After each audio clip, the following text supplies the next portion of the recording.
Alright, in today's episode of Love Stories with Grady, we're going to be talking about a slightly controversial thing called petting.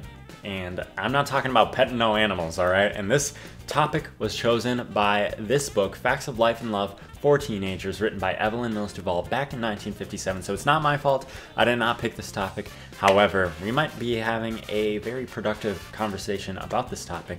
So stay tuned, and you might hate me by the end of this video. You might actually be disgusted with me by the end of this video, and fine.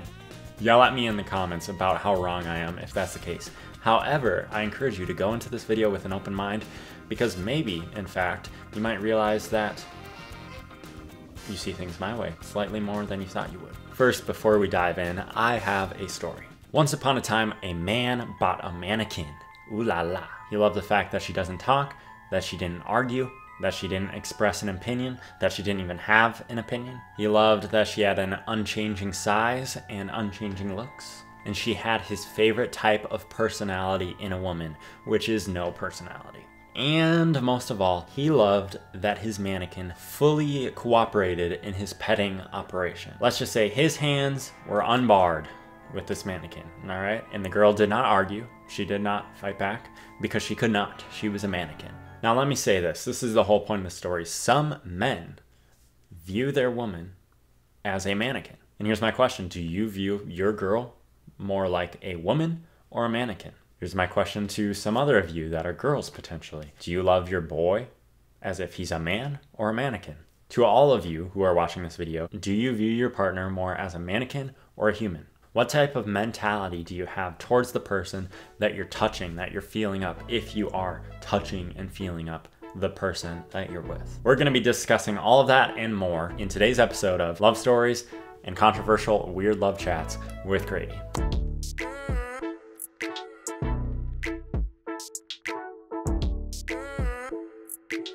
Hola, my name is Grady Wiseork, and I'm a 22-year-old man here to chat with you about your relational game plan. And the question is, should your game plan include petting the person that you're with? Whether you're a boy petting a girl petting a boy, whatever it is, should you include that in your relational game plan? It's kind of interesting, as I said in the beginning of this was brought up in this book, Facts of Life and Love for Teenagers, that was written back in 1957. And one of the main things they were talking about was, they were saying back in our days and the grandparents' days, so in the grandparents of these people in 1957, they were saying there were no cars, so the people you would date would be like down the road from you, and everyone in the place you would go on a date to, you know, everyone would know you. However, with the invention of the automobile, that changed everything. And now you have alone time with your partner around people you don't know and people have never seen you before, and you can go do unseemly things in unseemly places and all that fun jazz. And listen, I use unseemly in jest. I have my boundaries and you have your boundaries. And this video is just me sharing from my perspective how I view this topic. It's ultimately up to you to choose what you do, but I'm going to explain a little bit about how I see things and how I view them. Here's a reminder before we jump in.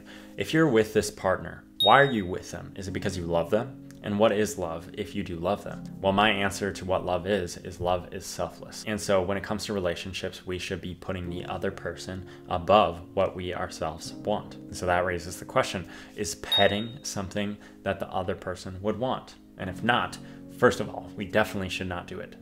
Wrong. Stop it right there. The other person doesn't want it, so don't do it, okay? That's just the end of the discussion at that point. No is a no. If the girl says no, if the boy says no, that means no. That shouldn't be a controversial thing. However, let's take a step back and let's ask ourselves, what is the goal of petting? If you want to know what petting is, it's pretty much just going, you know, like this or like this or like this, or who knows what the heck is, you know, like this. Petting can be done many different ways, but the point is, it's done not to the face, not to the shoulder, but to other parts of the body. That's what petting is. Listen, the purpose for petting for some people is it's like a game. This is what the book talks about. Men act like, all right, if we get as far as X with this woman is someone that we're going to be able to conquer and win over, and we're going to have this as a bragging right. And at this point, if this other person's body is something you're simply looking to conquer, then you're getting in dangerous territory, because love's richness is not in conquering someone else's body for bragging rights, whether that's bragging rights to other people or bragging rights to yourself. If petting is a game, You're losing love's richness, love's satisfaction, and none of its beauty and permanence. It's like going up and petting a wall or petting a mannequin. If it's just a game to you, there's no actual love flowing through it, and there's no beauty and permanence to it. Temporary attraction, as the book said, is fleeting and unrewarding. Temporary temptation and acting upon it is fleeting and unrewarding. But expressing and experiencing deep affection with someone at the right time in the right place is much more meaningful. So when is the right time and right place? We'll get into all that. For some people, petting simply comes down to sexual attraction. For some people, petting simply comes down to an attraction, a really big physical draw towards someone. Now, first of all, I hate the term petting. Like, in certain contexts, it makes perfect sense, and I would say it definitely is petting. I feel like people pet their partner just like they would pet a dog. Inappropriately pet a dog, but they do it in a very inappropriate manner, in a way that they wouldn't even do to their dog, which is not only dehumanizing, but almost like treating someone lower than a dog. Here's what I believe. I'm just gonna get straight to it. When you're married to someone, I would say that's a good time to start focusing on the physical side of your attraction to them, while still keeping your attraction to them emotionally, spiritually, all of those things still very much alive. But let's say you want to pet someone before marriage, like when you're still dating. Okay, let's talk about that. That's really what this video is about for me. And you don't even need to pet in marriage. It all comes down to what the couple wants for each other. That's what marriage is all about, is being on the same page. And so I'm not saying that petting even has to be done in the marriage. But at the same time, what some people would call petting in a marriage, I wouldn't even call it petting, because I feel like petting is a state of mind. As I said before, if the other person doesn't want to be pet, then don't do it. Don't do it at all. However, I want to raise the question, what if both people want it? Okay, what if both the guy and the girl want to pet and to be pet? Well, this is what I will be touching on for the rest of this video. So I have someone that I respect in my life, and he says that the person that you're dating, let's say you're a man dating a woman, that person that you're dating, that woman that you're dating, if you're not going to marry that person, and you don't necessarily know if you're going to marry that person until you're actually married to them, you don't know if that person is actually going to be your wife. And so if that person is not your wife, that means you're potentially doing these things to someone else's wife. They're not that person's wife yet, but they will be someday. And just like you will always remember this moment when you have your own wife, they will probably always remember this moment when they have a husband. And these things are becoming ingrained in your head. So why not take things slow and actually, when you're fully committed to each other, decide what you would like to experience with each other. And let's say that doesn't move you. Let's say that hearing the fact like, oh, she's gonna be someone else's wife. Who the flip cares, okay? I want this now, she wants it now. Who the flip cares what's gonna happen in the future? Fair enough, fair enough. Here's the thing that I would say to that. Even if that concept doesn't emotionally move you, let me ask you this. Think of how much harder a breakup is potentially going to be once you've grown physically attached to each other. Physical attachment creates a much stronger bond, and sometimes that bond is not a positive thing. Sometimes that bond can get sticky and messy and hard, and when you're separated, it hurts. And then imagine separating and being distant. All of this emotional entanglement that you've started with this person, it creates so much more heartbreak than if you didn't get physically connected to begin with, when you're still unsure if you even want to commit to each other. You're going to commit your whole body to this person, but you don't know if you want to commit the next year to this person, or the next 2 years, or the next 100 years. I mean, protect your heart from hurt. We talked in an earlier video, how do you protect your heart from hurt? Well, potentially don't put yourself in situations where you're getting more and more and more attached to someone through something like this. Well, let's say you still don't even care about that. What else would I say to you? Well, I would say it's ultimately your choice. If you both want to do it, have at it and have fun. I'm not going to tell you that you can't, because it's up to you two. It's not up to me. However, when you're getting physically attached and getting physically intermingled, sometimes it's harder to think straight of if you actually are valuing this person for who they are, and if you actually want to be with them because of who they are, or do you want to be with them because of how they can please you? The reason sometimes people have physical boundaries when they're in dating relationships isn't just because they have a 1957 mindset. No, the reason they're doing it is somewhat so they can actually think critically about each other without getting this physical entanglement in this scenario first. And I'm not saying you can't think critically about someone when being physically entangled with them. However, that isn't a determining factor in a relationship. This can grow, this can improve. However, if you're not a good match to this person, then why are you focusing on this? Let's say you only want to stop at petting. Let's say you're like, well, what's the big deal, Grady? It's just petting. It's not like we're in bed with each other 24/7. And that's fair enough. Maybe you aren't. Maybe you're gonna literally stop after petting. Maybe you're saying, we're not gonna get that hurt, Grady. We're not gonna be getting that much emotionally attached. We do this petting thing like every 2 weeks. It's not that big of a deal. It's fine. And maybe it is for you. Earlier this year, a girl was telling me her story, and I wasn't interested in her. She wasn't interested in me. This was literally one conversation where she messaged me to tell me her story. And it was a long story, and it was in regards to how a boy pretty much forced his way into petting this girl when she did not at all want it. And at the very end, this was actually a thriving relationship, and it ended after this because she felt very hurt that he did that to her. And at the very end of our conversation, one of the last things that she said to me is she said, realistically, if you took physical aspects away from most couples, would they even be together? And then she said, I want to get to know someone for who they are. And if they can go without physical aspects, then I know they want me for me. Listen, do you view your girlfriend, do you view your boyfriend as a body, as something to handle, as something to grab, as something to pet? Or do you view them as an actual person with a mind and a spirit and a soul? And if you view them as someone with a mind, a spirit, and a soul, then treat them that way first. Focus on that.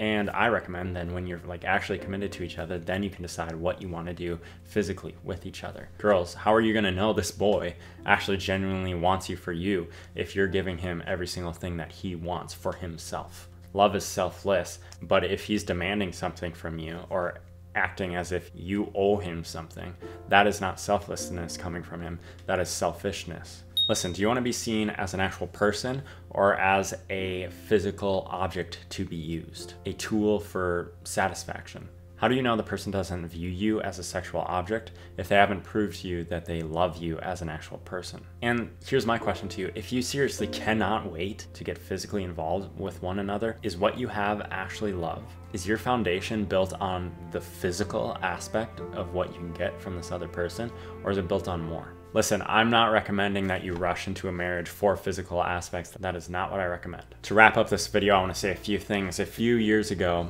I was a cashier in a grocery store, and one of the people that I was in the grocery store with, one of the other cashiers, we knew each other. She would tell me about her boy of the week, share about their little adventures, share about what they did on their little adventures. It was a joking topic that she would discuss with me, and she knew how I viewed different things about relationships and boundaries, and so it was an interesting discussion. But one day I said to her, I'm like, you kiss like a boy a week, you know, and it's not just kissing, you're doing a lot more than kissing. And what I said to her, I'm like, when you're kissing all these people and when you're doing some extra stuff with all these people, are you able to focus in on just that person, or is your mind sometimes going to all these other experiences that you're having, and are you comparing this experience with all these other experiences that you have? And what I said to her after she said, yes, I do compare this experience with other experiences that I have, I said to her, the less experiences that you have, when you keep it to a minimum and when you actually choose to give those moments, those intimate moments, to people that you actually love and actually love you and that are actually committed to you, the more you'll be able to focus in on that person and the less you'll be comparing that person to someone else. And then it's not this big whole comparison game, because comparison is the thief of joy.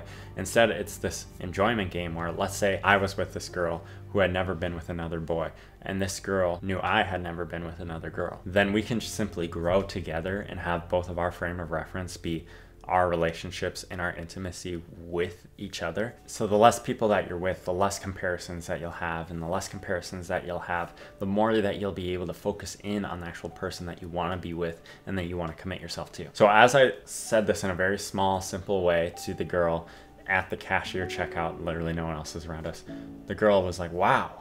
And the girl, like, literally, I was surprised how big she reacted to this. She literally, and she's like nothing like me, she turned to the courtesy, the bagger, who was her friend, and she said, blank, she said his name, and she's like, have you ever thought about this? And starts explaining what I had said to her. And I don't think she still changed her lifestyle, but that's not the point of the story. The point is that she saw the value in being selective with who you're with and who you're giving yourself away to. And here's what I would recommend to you.